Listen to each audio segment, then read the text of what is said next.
सत्य कथा, पुरुषार्थ कथा, सुनो सुनो सिद्धार्थ कथा।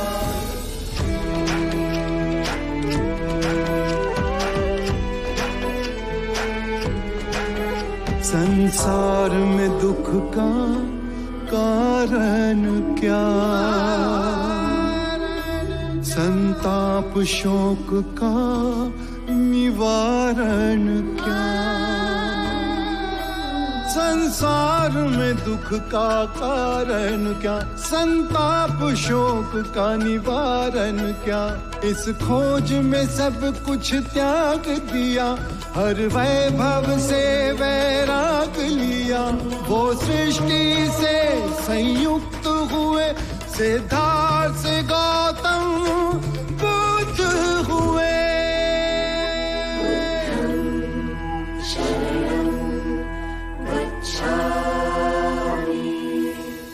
यदि सद्धर्म का मार्ग मिले तो केवल मुझे नहीं, वो सबके लिए उपलब्ध होना चाहिए। और अंत में मेरी भयानक परीक्षा हुई। काम, क्रोध, माया, वासना, तृष्णा मेरे सामने कई रूपों में आए, पर मैं विचलित नहीं हुआ, अडिग रहा। मैंने संकल्प लिया, प्राण जाए या परम सत्य उपलब्ध हो। और अंत में मुझे परम सत्य प्राप्त हुआ।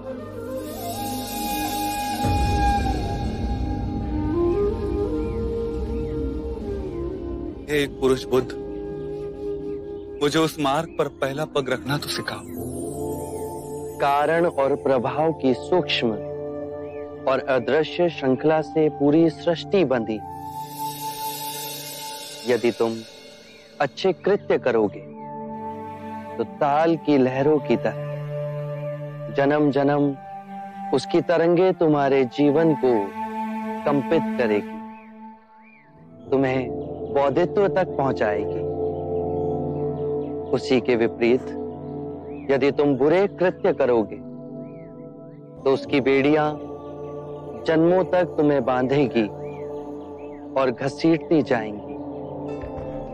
पर जहां खड़े हो, जिस क्षण में हो, यदि उस क्षण में स्थिर हुए, शांत हुए, तो तुम अपने अंदर एक मध्य बिंदु को पाओगे, जिसे ना दुख होता है ना सुख, जो इस कार्य कारण सिद्धांत की पूरी श्रृंखला को तोड़ के तुम्हें परम सत्य से जोड़ता है।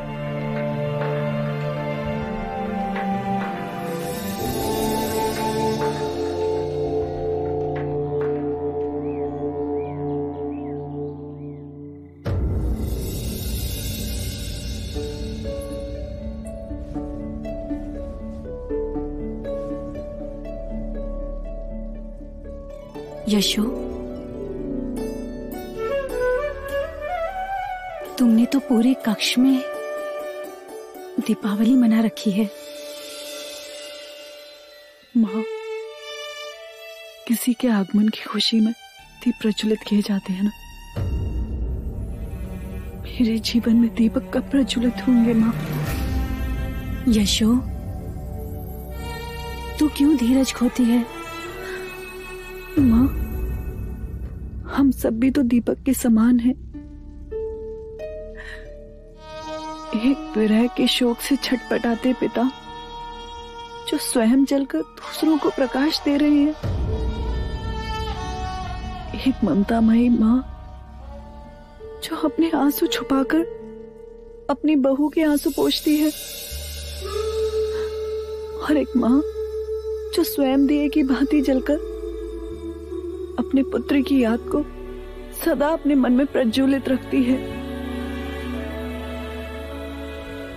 और एक बहू जो स्वयं जलकर अपने वृद्ध माता पिता और आशा के कोमल पौधे राहुल को ज्योति देती है। जिसके मार्ग में ये दिए जलाए हैं वो आएंगे ना माँ? कहीं वो हमें भूल तो नहीं गए? उन्हें अपने प्रश्नों का उत्तर पाकर घर वापस आना था। दिन पर दिन बीतते जा रहे हैं, ना तो उनके आने का कोई समाचार आया और ना ही कोई अपनी सूचना भिजवाई। यशो, एक तरफ दिए भी जलाती है और दूसरी तरफ अपने मन में शंका भी पैदा करती है। सिद्धार्थ सब कुछ भूल सकता है, पर तुझे, अपने पिता को, अपनी माता को, अपने पुत्र राहुल को और अपनी प्रजा को कभी नहीं भूल सकता। जिनके दुख दूर करने वो घर छोड़कर गया। सिद्धार्थ आएगा, वो अवश्य आएगा। पर आपके आंसू तो कुछ और ही कह रहे हैं माँ।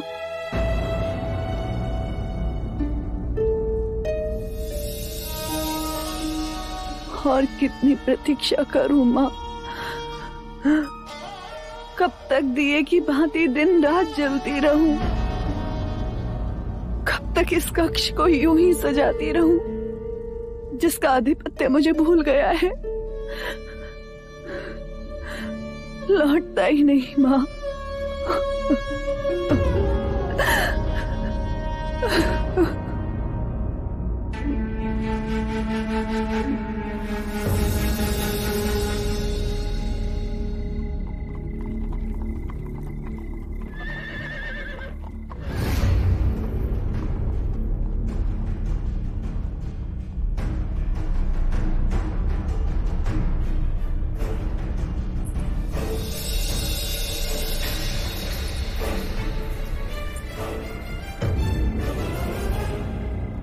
इस समय महल से बाहर कौन जा रहा है?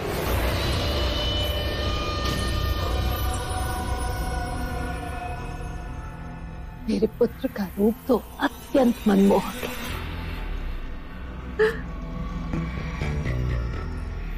मेरी बुद्धि की दाद नहीं दोगी माँ? अरे मेरे होनहार पुत्र, क्या दाव खेला है तूने? नंद को ही महाराज के विरुद्ध कर दिया। एक तीर से दो शिकार। बस देव अब इन दोनों के बीच में एक ऐसी दीवार खड़ी करते कि महाराज कभी भी नंद को राजगद्दी देने के बारे में ना सोचे। महाराज नंद को राजगद्दी दे भी दे तो क्या? इसके बाद नंद रहेगा तो मेरे हाथों की कठपुतली बनकर ही। रंग भवन की लत एक बार उसे लग गई तो राजकाज सब भूल जाएगा। मदिरा के नशे में ऐसा डुबोऊंगा उसे, फिर कभी उबर न पाएगा। वासनाओं के धागे से ऐसा बांधूंगा उसे गणिकाओं के साथ कि फिर उसका पतन निश्चित है। महाराज उससे घृणा करने लगेंगे। मैं मारी जाऊं मेरे सुपुत्र? सिद्धार्थ तो गया, अब नंद को ऐसे कुएं में धकेलूंगा कि जीवन भर वहीं सड़ता रहेगा।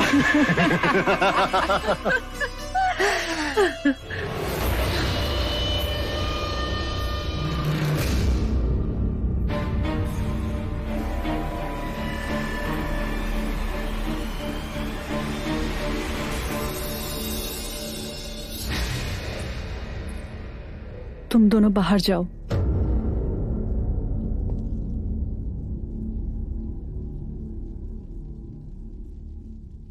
कहाँ जा रहे हो नंद? जानता था आप भी मुझे नैतिकता का पाठ पढ़ाने के लिए अवश्य आएंगे, परंतु आपके जानकारी के लिए भी बता दूं, मैं ज्येष्ठ देवदत्त के साथ रंग महल जा रहा हूं। अपने माता पिता की आज्ञा के बिना उन्हें चोट पहुंचाकर? चोट? ज्येष्ठ सिद्धार्थ जाते थे तो उन्माद का विषय, और मैं जाऊं तो चोट। बस नंद,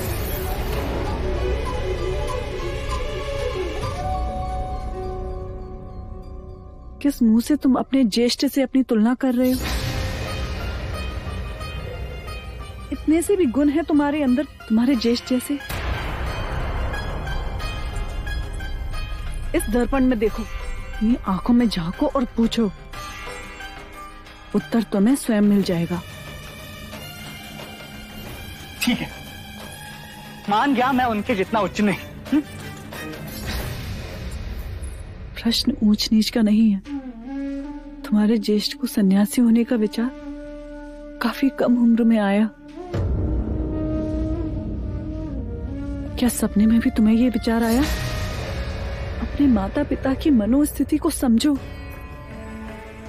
उनकी चेष्टा थी कि तुम्हारे ज्येष्ठ विलासी बने, जिससे सन्यासी होने का विचार उनके मन से धीरे धीरे समाप्त हो जाए। और जिन गणिकाओं के मुंह के पल्लू में बंधकर तुम सर्वनाश की ओर जा रहे हो, ऐसी कितनी सुंदर प्रवीण गणिकाओं ने तुम्हारे ज्येष्ठ को रिझाने की चेष्टा की, वो नहीं रिझी। सारी गणिकाओं ने तुम्हारे ज्येष्ठ के सामने हार मान ली। तुम अपनी तुलना अपने ज्येष्ठ से कर रहे हो तो सत्य सुनो, आम्रपाली भी तुम्हारे ज्येष्ठ को मोहित ना कर सकी। कीचड़ में खिलने वाला हर फूल कमल नहीं होता नंद। और फिर तुम्हारे ऊपर तो बहुत सारी जिम्मेदारी है। महाराज से लेकर कपिल वस्तु की सारी प्रजा को तुम्हें ही संभालना है। तुम भविष्य हो हमारा।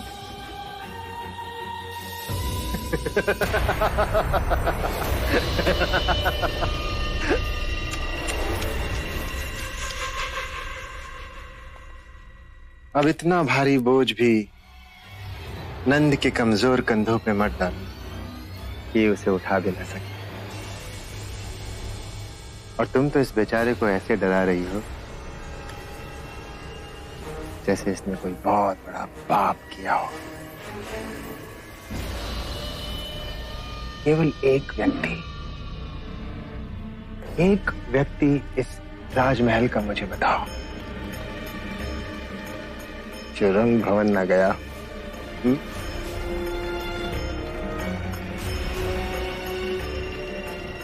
है कोई जवाब? नहीं है ना? तो नंद क्यों ना जाए?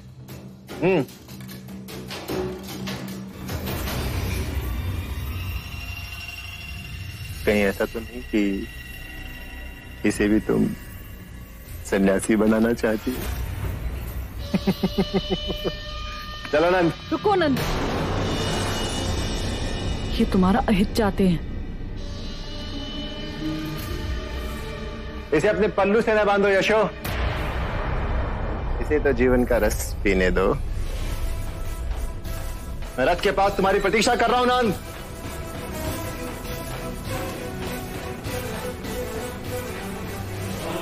नंद,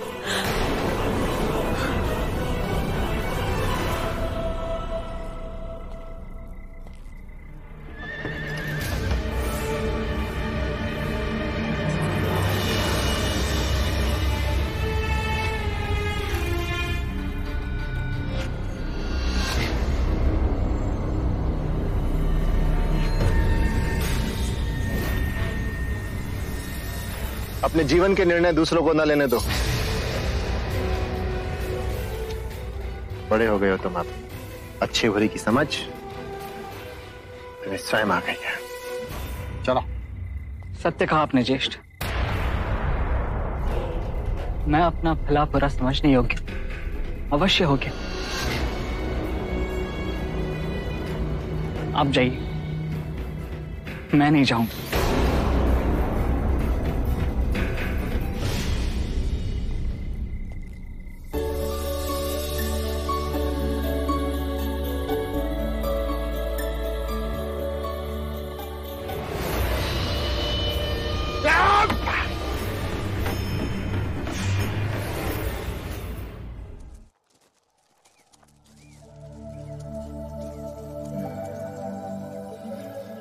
अरे वाह, मस्त।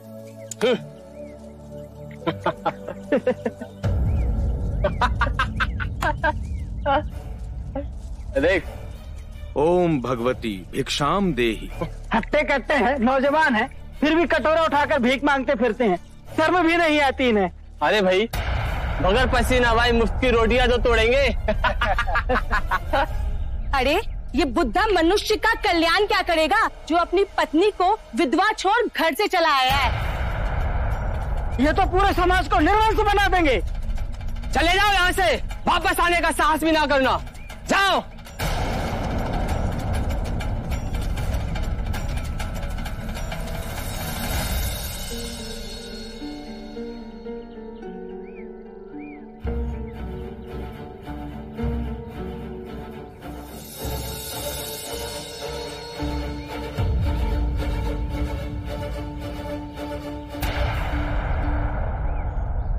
राजगृह वालों ने भिक्षा नहीं दी।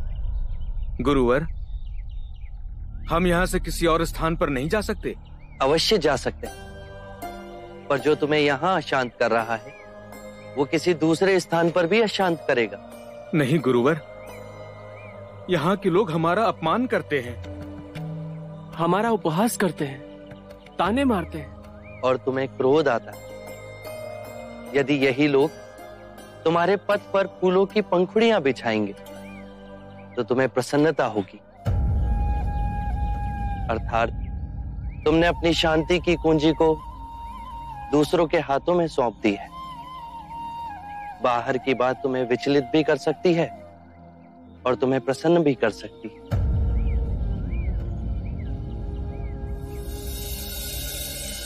गुरुवर, हमसे ही भूल हुई। यदि बाहर के कारण दुख और क्रोध हमारे मन में है तो हमने ही मन से आपके संदेश को ग्रहण नहीं किया है।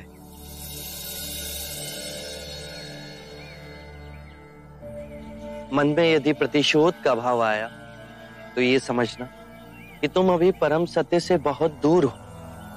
आप कहते हैं तो मन क्षण में समझ जाता है।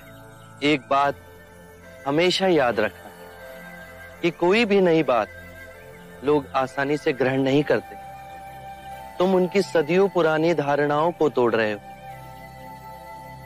वो तुमसे प्रेम नहीं करेंगे, पहले पहले वो तुम्हारा उपहास करेंगे, फिर हिंसक होंगे, फिर तुम्हारी उपेक्षा करेंगे, फिर तुम्हें स्वीकार करेंगे। ये परिवर्तन तुम स्वयं देखोगे। बस अपना धैर्य और सहनशीलता ना छोड़ना।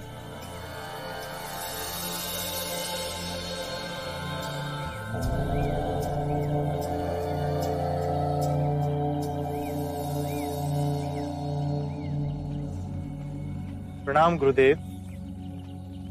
महाराज बिंबिसार ने आपके लिए रथ भेजा है, चलने की कृपा कीजिए।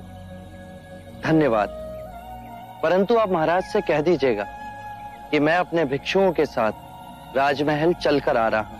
जैसी आपकी आज्ञा गुरुदेव।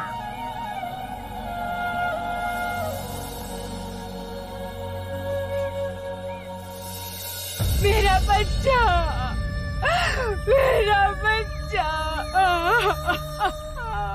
बहन, अब इसके अंतिम संस्कार का समय आ गया है। नहीं, भगवान, भगवान मेरे बच्चे को जीवित कर दो। तुमने इसके प्राण लिए, अब तुम इसके प्राण लौटा दो। मेरा बच्चा। किसा गौतमी, जो मर गया लौट कर नहीं आता। कोई है जो मेरा दुख समझेगा।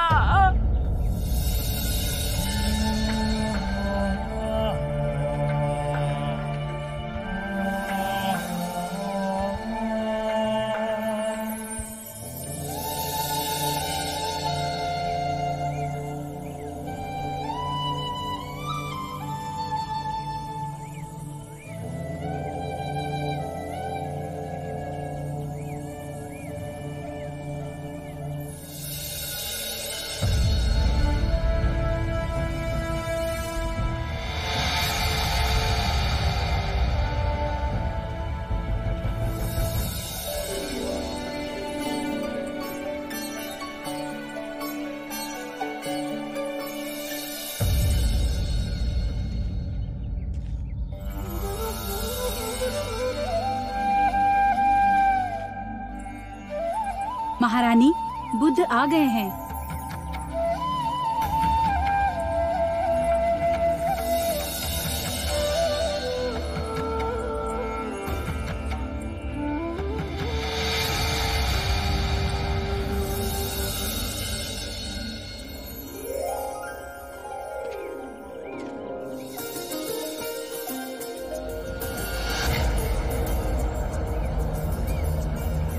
ये मेरी पत्नी है, महारानी वैदी। ये मगध के कुलगुरु, सभ्यता और संस्कृति के धरोहर, मगध के सेनापति और मगध के महामहिम मंत्री। आइए, आपका स्वागत है।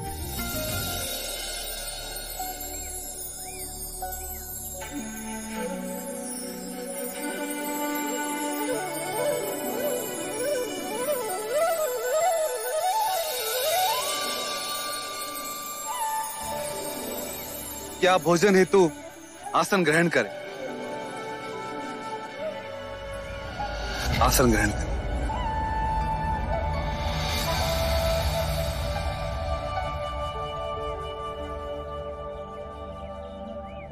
मैं आप सभी से विनती करता हूं कि आप भोजन हेतु आसन ग्रहण करें।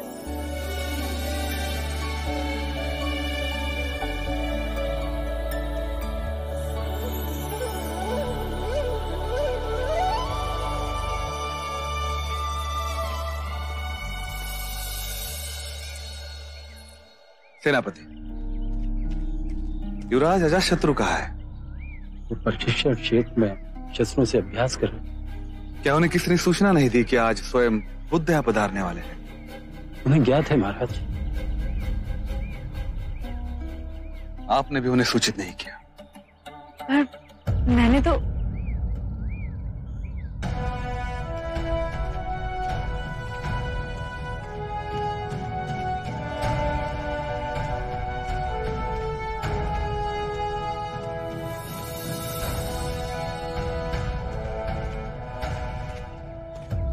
ये मेरा पुत्र अजातशत्रु है।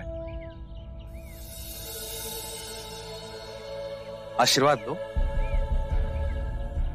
क्षमा करें, मैं अपना शीश किसी के आगे नहीं झुकाता।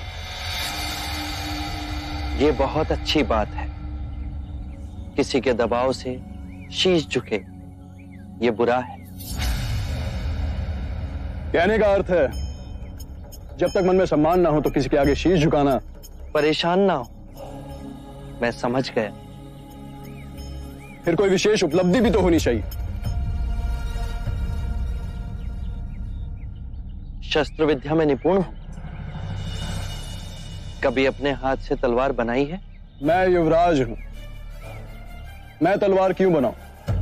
हाँ, युवराज शस्त्र बना सके ये तो आवश्यक नहीं, पर जब शस्त्र बनाने वाला तुम्हारे समक्ष कोई तलवार लाता है तो कैसे अनुमान लगाते हो कि उस तलवार के क्या गुण हैं?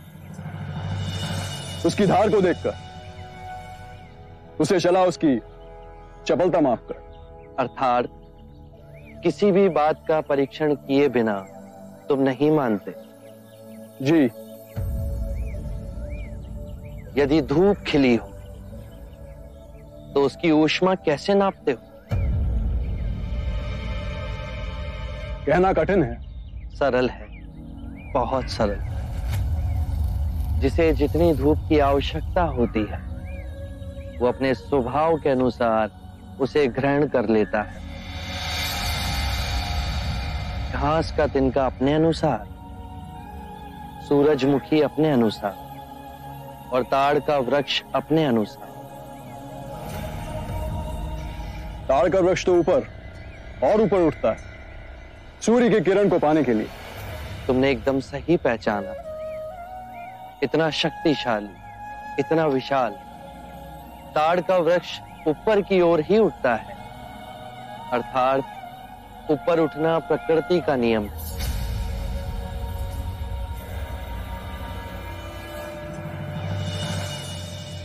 मैं स्नान करके आपके सामने उपस्थित होता हूं।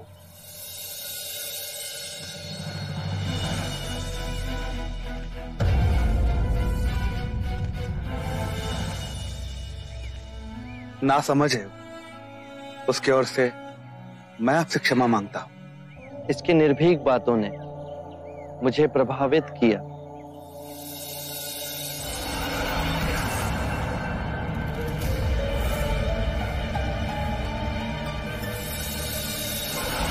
नहीं जाएगा मेरा बच्चा, कहीं नहीं जाएगा। साकेत गुरु प्रणाम। इस पगली को समझाइए, बच्चे का क्रियाकर्म करना है और ये अपने बच्चे को छाती से चिपकाए हुए है, छोड़ती ही नहीं। गुरुजी मेरे बच्चे को बचा लो, मेरे बच्चे को बचा लो गुरुजी, देखो बच्चे को बचा लो। समझो तुम्हारा दुख दूर हुआ। एक व्यक्ति है जो इसे जीवित कर सकता है। कौन है गुरुजी? उस व्यक्ति के चरण तो हमारे महाराजा भी छूटे। उनके पास सभी प्रश्नों के उत्तर हैं। तुम्हारे इस मृत बच्चे को वो अवश्य ही जीवित कर देंगे। कौन है प्रभु, कौन है गुरुजी? बताइए ना। बुद्ध। बुद्ध? गुरुजी कहाँ मिलेंगे वो? राजमहल में। वहाँ जा और बुद्ध का नाम पुकार। मेरा बच्चा।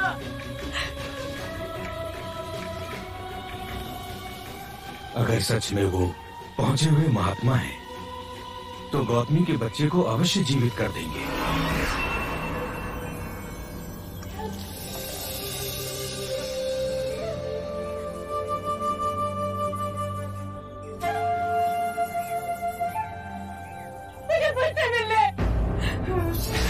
तू इधर क्यों आई है? तेरा इधर कोई काम नहीं है, चल यहाँ से। कृपया कीजिए, मुझे अंदर जाने दीजिए। मुझे बुद्ध के पास जाना है। इस नेटर की दुआई कोई नहीं सुनेगा क्या? मुझे जाने दीजिए। छोड़ो मुझे। इन्हें आने दीजिए।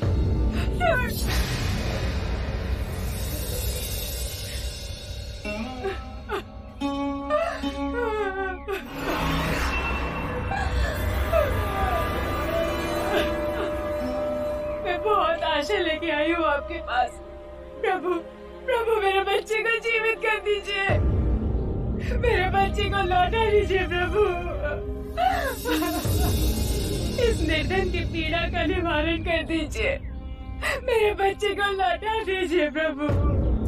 मुझे मेरा बच्चा लौटा दो, मुझे मेरा बच्चा लौटा दो प्रभु। मैं तुम्हारे बच्चे को जीवित कर सकता हूँ, पर उसके लिए तुम्हें एक काम करना होगा।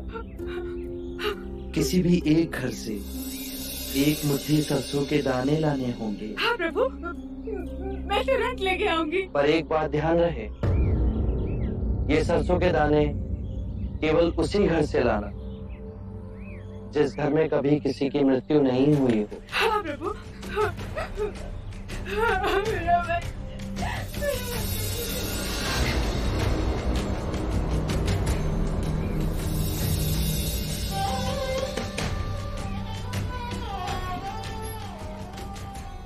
एक मुट्ठी सरसों का दाना मिलेगा? हाँ अवश्य मिलेगा, मांगा भी तो इतना सा।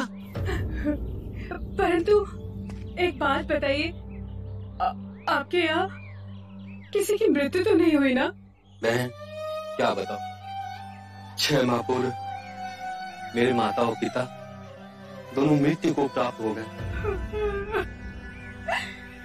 क्षमा कीजिए, मैं आज से सरसों नहीं ले पाऊंगी।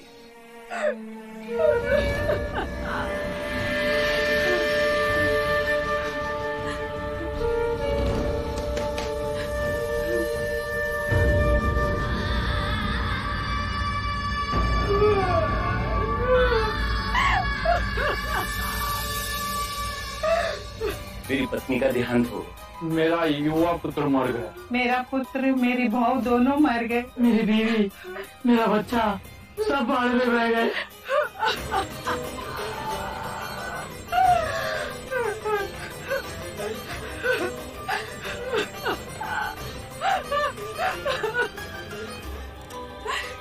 सुनिए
जन्मा है उसकी मृत्यु निश्चित, यही प्रकृति का नियम।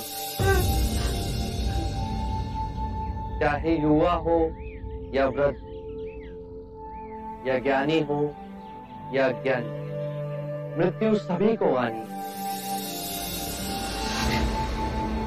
ये बात मैं तुमसे पहले कहता तो क्या तुम इसे मानती?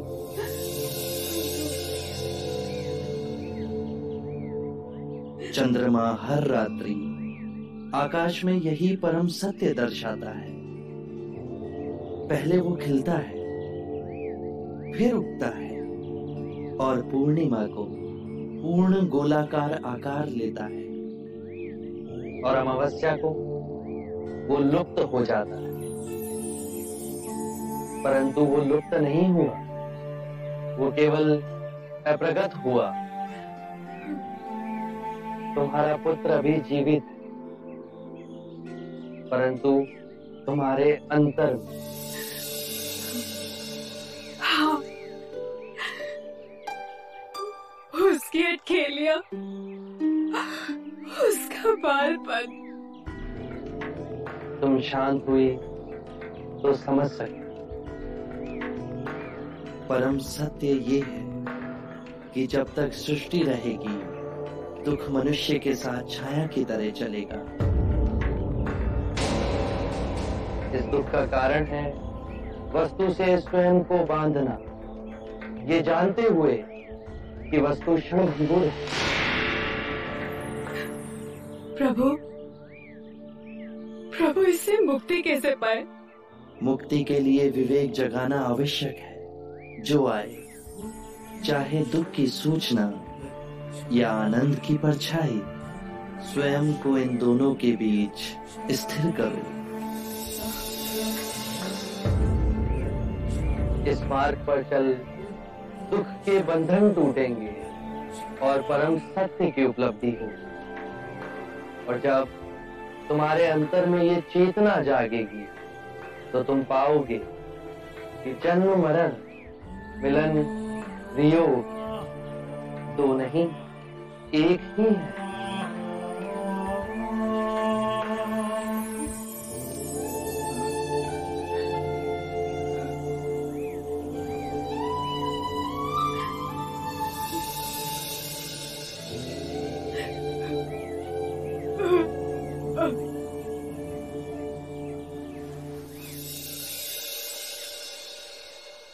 मैं आपसे विनती करना चाहता, क्या मैं आपको एक तुच्छ भेंट दे सकता? आप तो सभी बंधनों से मुक्त हो गए हो, किंतु ये भेंट मुझे आपसे बांधे रखेगी।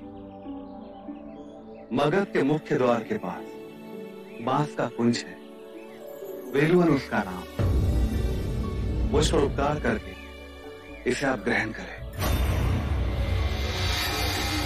मेरी ओर से आपको और आपके भिक्षुओं को एक तुच्छ उपहार है। आभार आपका। हम वर्षा ऋतु के 4 मास वहीं रहा करेंगे।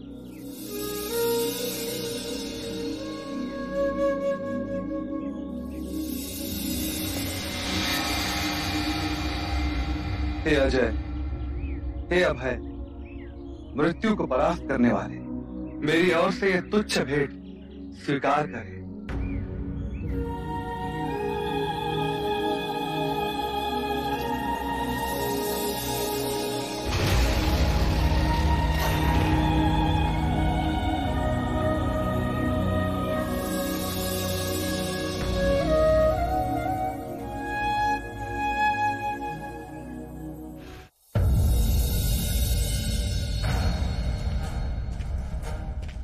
देवदत्त ने सारी सीमाओं का उल्लंघन कर दिया। महाराज, आप क्रोधित ना हो, उसे मूर्ख समझ के क्षमा कर दीजिए। मैं उसे समझाऊंगा। क्या समझाओगे उसे? समझाने से कभी माना है? आपने मुझे बुलाया महाराज?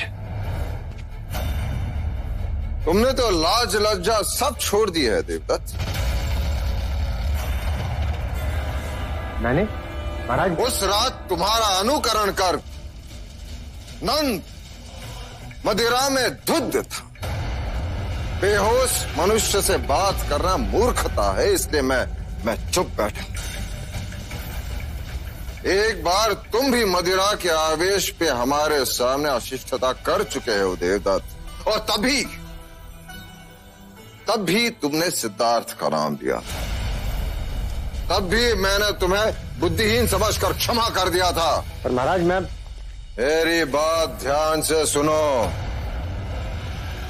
ये हमारी तुम्हें अंतिम चेतावनी है। इसके पश्चात हमारे सामने स्वयं को, नंद को अथवा राज परिवार के किसी भी युवराज को लेकर पक्षपात किया, उसका बहुत बड़ा दंड तुम्हें भुगतना होगा।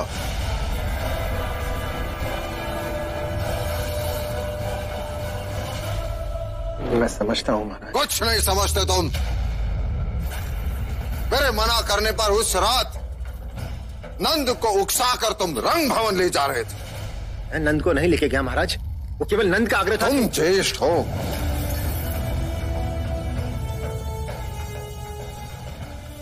कल यदि वो कहे कि मुझे कुएं में ढकेल दो, तो तुम उसे कुएं में ढकेल दोगे। इसके पश्चात नंद रंग भवन नहीं जाएगा। यदि वो गया तो उसका उत्तरदायित्व तुम्हारा होगा। निर्लज्ज! अपने अच्छे गुण तो न सिखा सका, तो अपने अवगुण सिखा रहा है हमारे नंद को। क्षमा मांग महाराज से, और दोबारा ऐसा नहीं होगा, इस बात का वचन भी दे।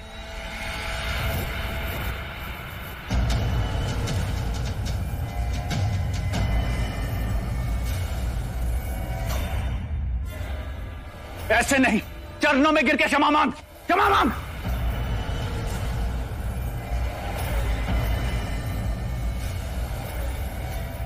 बस देवदत्त, बस।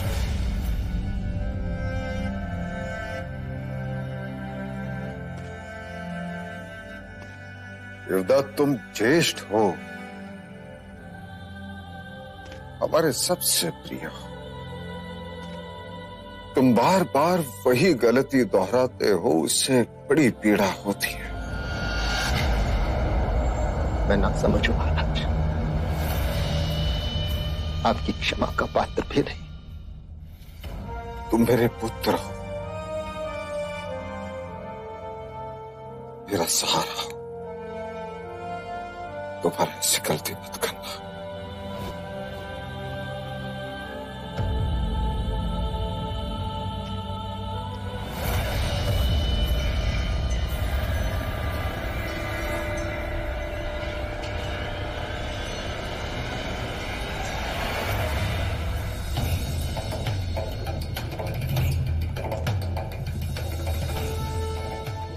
अपमान के इस घूंट को पी जाओ देवदत्त।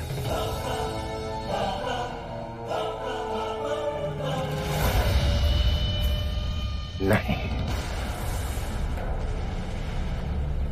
इनसे इनकी राजगद्दी छीन कर इनका वास्तविक स्थान दिखा के रहूंगा। कैसे? और कौन है जो तुम्हारी ये महत्वाकांक्षा पूर्ण करेगा? है एक व्यक्ति, अजात शत्रु। अब देखना अजात शत्रु को कैसे मोहरा बनाकर सारा खेल पलटता है देवदत्त। आरंभ हो गई निर्वाण प्रथा, सुनो सुनो ये बुद्ध कथा। ये संसार जिसे हम यथार्थ मानते हैं, दुख और पीड़ा का क्षण भंगुर खेल है। जो जन्मा है उसकी मृत्यु निश्चित है। यही सृष्टि का नियम है।